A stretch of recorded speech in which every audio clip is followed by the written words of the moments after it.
السلام علیکم ورحمۃ اللہ وبرکاتہ۔ سامعین، ہماری خبر کا عنوان ہے جموں کشمیر کے ممتاز مفسر قرآن اس دنیا سے چل بسے، انا للہ و انا الیہ راجعون۔ اس خبر کے لیے سوشل انڈیا نیوز کے ساتھ دارالعلوم جامع القرآن کشمیر کے محتمم حضرت مولانا عبدالرحمن مفتاحی، اس طرح دارالعلوم بلالیہ کے نائب محتمم مولانا محمد اسلم جڑے ہوئے ہیں۔ وہ بتا رہے ہیں کہ نامور عالم دین حضرت مولانا مفتی فیض الوحید کا آج انتقال ہو گیا ہے، انا للہ و انا الیہ راجعون۔ وہ بتا رہے ہیں کہ مرحوم مرکز المعارف بھٹنڈی جموں میں صدر المدرسین کے عہدے پر فائز تھے۔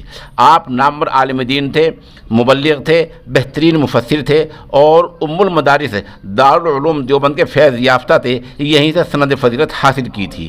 آمدہ اطلاعات میں بتایا گیا ہے کہ نماز جنازہ آپ کی 4 یا 5 بجے ہوگی انشاءاللہ۔